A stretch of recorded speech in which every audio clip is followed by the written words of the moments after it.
ಮಕ್ಕಳಿಗೋಸ್ಕರ ಏನಾದರೂ ಹೆಲ್ದಿಯಾಗಿ ಟ್ರೈ ಮಾಡಬೇಕಂತ ಅಂದ್ಕೊಂಡ್ರೆ ಈ ರೆಸಿಪಿನ ಒಂದ್ಸಲ ಟ್ರೈ ಮಾಡಿ ನೋಡ್ಬೋದು. ಸೂಪರಾಗಿರುತ್ತೆ. ಇದನ್ನು ಮಾಡೋದಕ್ಕೆ ಮೊದಲಿಗೆ ಪ್ಯಾನ್ನಲ್ಲಿ 1-2 ಚಮಚ ಎಣ್ಣೆ ಹಾಕ್ಕೊಂಡು ಈರುಳ್ಳಿ ಹಾಕ್ಕೊಂಡಿನಿ. ಈ ರೀತಿ ಕೆಂಪಾಗೋ ತನಕ ಈರುಳ್ಳಿ ಹುರ್ಕೋಬೇಕು. ನಂತರ ಇದಕ್ಕೆ ಒಂದು 3-4 ಆಲೂಗಡ್ಡೆನೇ ಬೇಯಿಸಿ ಮ್ಯಾಶ್ ಮಾಡ್ಕೊಂಡು ಹಾಕ್ಕೊಂಡಿನಿ. ಉಪ್ಪು, ರೆಡ್ ಖಾರದ ಪುಡಿ, ಗರಂ ಮಸಾಲ, ಧನಿಯಾ ಪುಡಿ ಹಾಗೂ ರೆಡ್ ಚಿಲ್ಲಿ ಫ್ಲೇಕ್ಸ್ ಹಾಕ್ತಿದ್ದೀನಿ. ರೆಡ್ ಚಿಲ್ಲಿ ಫ್ಲೇಕ್ಸ್ ಇಲ್ಲ ಅಂದರೆ ಸ್ಕಿಪ್ ಕೂಡ ಮಾಡ್ಬೋದು. ಹಾಗೆ ಸ್ವಲ್ಪ ಕೊತ್ತಂಬರಿ ಸೊಪ್ಪು ಹಾಕ್ಕೊಂಡು ಮಿಕ್ಸ್ ಮಾಡ್ಕೊಂಡ್ರೆ ಸ್ಟಫಿಂಗ್ ರೆಡಿ ಮಾಡ್ಕೋಬೋದು.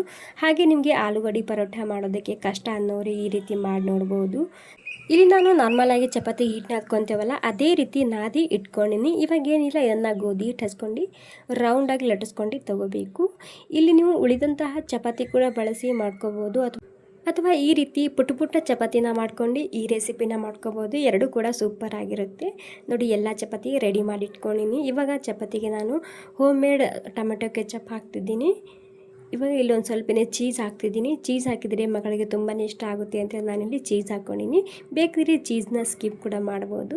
ಇವಾಗ ನಾವು ಮಾಡಿದಂತಹ ಆಲೂ ಮಸಾಲನ ಹಾಕ್ತಿದ್ದೀನಿ. ಇಲ್ಲಿ ನಿಮಗೆ ಆಲೂ ಮಸಾಲೆ ಎಷ್ಟು ಇಷ್ಟನೋ ಅಷ್ಟು ಹಾಕೋಬೋದು. ನೋಡಿ, ಈ ರೀತಿ ಫೋಲ್ಡ್ ಮಾಡ್ಕೋಬೇಕು ಅಷ್ಟೇ. ಸೈಡ್ನಲ್ಲಿ ಇವಾಗ ನಾನು ಹಂಚು ಕೂಡ ಬಿಸಿ ಮಾಡೋದಕ್ಕೆ ಇಟ್ಟಿದ್ದೀನಿ. ಇನ್ನೊಂದು ಮಾಡಿ ತೋರಿಸ್ತಿದ್ದೀನಿ. ಅಂದರೆ ಎಲ್ಲನೂ ಒಂದೇ ಸಲ ನೀವು ರೆಡಿ ಮಾಡಿ ಇಟ್ಕೋಬೋದು. ಇವಾಗ ಎಣ್ಣೆ ಹಚ್ಚಿ ಎರಡೂ ಕಡೆಗೆ ಕ್ರಿಸ್ಪಿ ಆಗೋ ತನಕ ಬೇಯಿಸ್ಕೊಂಡು ತೊಗೋಬೇಕು ಅಷ್ಟೇ. ಇಲ್ಲಿ ನೀವು ತುಪ್ಪನಾದರೂ ಹಚ್ಬೋದು, ಎಣ್ಣೆನಾದರೂ ಹಚ್ಬೋದು ಅಥವಾ ಬೆಣ್ಣೆನಾದರೂ ಹಚ್ಬೋದು. ವಾವ್, ನೋಡಿ ಸೂಪರಾಗಿರುತ್ತೆ. ಬಿಸಿ ಬಿಸಿ ಇರುವಾಗ ತಿಂದು ನೋಡಿ. ಸೊ ಖಂಡಿತ ಮತ್ತೆ ಮಾಡ್ತೀರಾ. ಸ್ವಲ್ಪನಾದರೂ ಇಷ್ಟ ಆಗ್ತದೆ ಒಂದು ಲೈಕ್ ಮಾಡಿ. ಥ್ಯಾಂಕ್ ಯು ಸೋ ಮಚ್ ಎಲ್ರಿಗೂ.